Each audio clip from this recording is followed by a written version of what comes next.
One nation one election bill Lok Sabha में किया गया स्वीकार। बिल के पक्ष में पड़े 269 वोट, विरोध में पड़े 198 वोट। सदन में एक देश एक चुनाव पर जोरदार बहस, विपक्ष ने किया बिल का पुरजोर विरोध। समाजवादी पार्टी और कांग्रेस ने कहा संविधान की मूल भावना के खिलाफ। विपक्ष के सदस्यों की आपत्ति पर स्पीकर ने कहा आप रूल की किताब लेकर बैठे हो तो मैं भी रूल की किताब लेकर बैठा हूं, रूलिंग दे रहा हूं इस पर। वन नेशन वन इलेक्शन को पेश करने पर लोकसभा में वोटिंग, कानून मंत्री ने बिल जेपीसी को भेजने का रखा प्रस्ताव।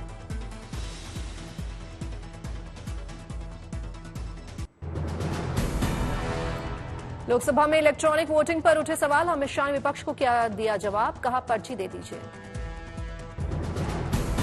अमित शाह की बात पर बोले स्पीकर, कहा कि हमने पहले ही कहा था कि अगर किसी सदस्य को लगे तो वो पर्ची के माध्यम से भी अपना वोट संशोधित कर सकता है। अमित शाह ने कहा बिल को जेपीसी को भेजा जाएगा, वहां से पास होने के बाद ही बिल पर चर्चा की जाएगी।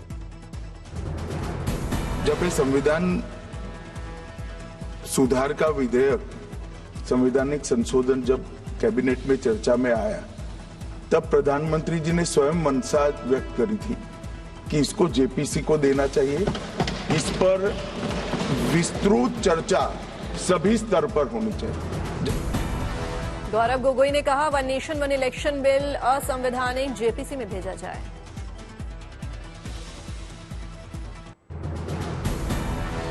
राज्यसभा में संविधान पर आज भी चर्चा जारी, केंद्रीय मंत्री जेपी नड्डा ने की चर्चा की शुरुआत। जेपी नड्डा ने कहा हम दुनिया का सबसे बड़ा लोकतंत्र हैं, भारत प्रजातंत्र की जननी है। जेपी नड्डा ने कहा यह संविधान को मजबूती देने का अवसर, चर्चा करने से संविधान को मजबूती मिलती है। कांग्रेस नेता के मुंह से पटेल का नाम सुनने पर जेपी नड्डा ने खुशी की जाहिर, कहा बहुत दिनों के बाद मैंने कांग्रेस के मुंह से सरदार पटेल का नाम सुना, बहुत खुशी हुई। मुझे बहुत खुशी हुई, बहुत समय बाद मैंने कांग्रेस के तरफ से भी सरदार पटेल का नाम सुना, बहुत दिनों बाद, बहुत दिनों बाद। संविधान पर चर्चा के दौरान जेपी नड्डा ने कहा संविधान के मूल्य प्रति में भी अजंता एलोरा की गुफा की छाप दिखती है, साथ ही कमल का भी छाप दिखता है।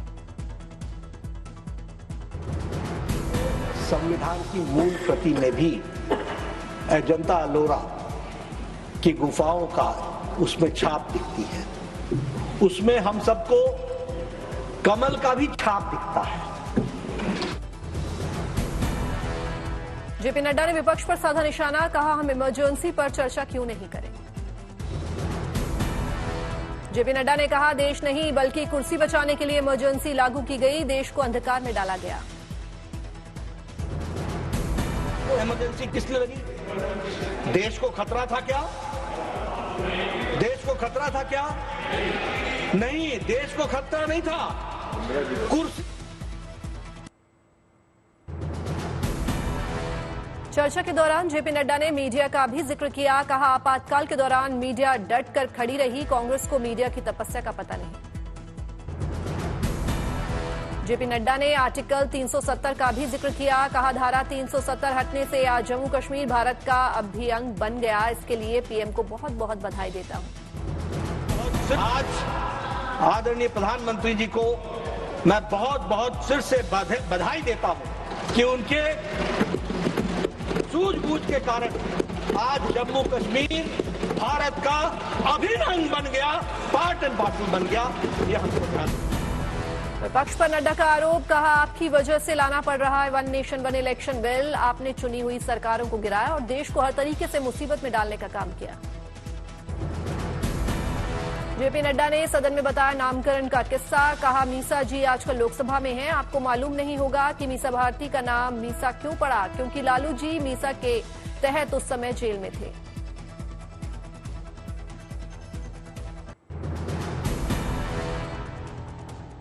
राजस्थान दौरे पर प्रधानमंत्री मोदी, राज्य को दी 46,000 करोड़ से ज्यादा की योजनाओं की सौगात।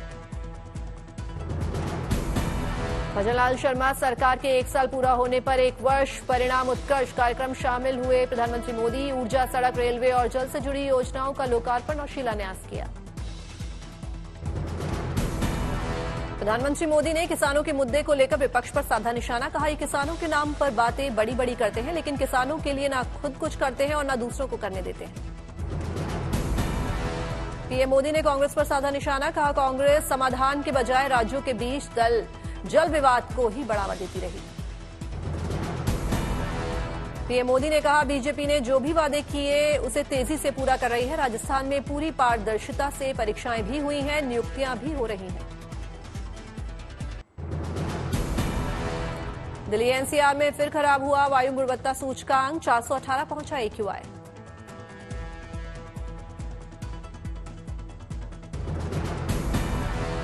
दिल्ली एनसीआर के 37 में से 29 इलाकों में AQI हुआ 400 के पार। सबसे ज्यादा जहांगीरपुर में 466 पहुंचा AQI। आनंद विहार और बवाना में 465 पहुंचा AQI। रोहिणी और नेहरू नगर में भी 462 पहुंचा AQI। दिल्ली के कई इलाकों में 450 के पार पहुंचा AQI। पंजाबी बाग और अशोक विहार में 456 पहुंचा वायु प्रदूषण। अलीपुर में 445, बुराड़ी में 443, दिल्ली यूनिवर्सिटी में 442 पहुंचा AQI। नरेला में भी 435 पहुंचा वायु प्रदूषण।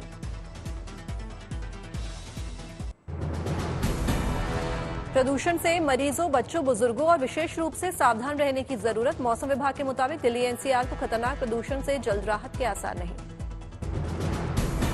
दिल्ली एनसीआर में फिर से लागू हुई ग्राफ 4 की पाबंदियां। दिल्ली एनसीआर के सभी स्कूल हाइब्रिड मोड पर चलेंगे। ग्राफ 4 लागू होने की वजह से हाइब्रिड मोड पर चलेंगे स्कूल। 10वीं और 12वीं क्लासेस पर स्कूल लेंगे बड़ा फैसला। दिल्ली में सभी प्रकार के निर्माण कार्यों पर रोक। जरूरी सेवाओं को छोड़कर हर तरह के ट्रकों को दिल्ली में एंट्री बैन की जाएगी। दिल्ली एनसीआर में ठंड ने बढ़ाई परेशानी। ठंड की वजह से नोएडा में आज सुबह 9 बजे से स्कूल खुलेंगे। दिल्ली में दिखा शीतलहर का असर। कई इलाकों में छाया कोहरा। हापुड़ में कोहरे के वजह से तापमान में आई भारी गिरावट। लोगों की बड़ी परेशानी। कलबुर्गी में ठंड का दिखा असर। अलाव का सहारा लेते दिखे लोग। वाराणसी में सर्द हवाओं से बढ़ी ठंड। शहर में दिखा कोहरे का घनी चादर। कानपुर में भी कोहरे से बढ़ी ठंड। अलाव का सहारा ले रहे हैं लोग।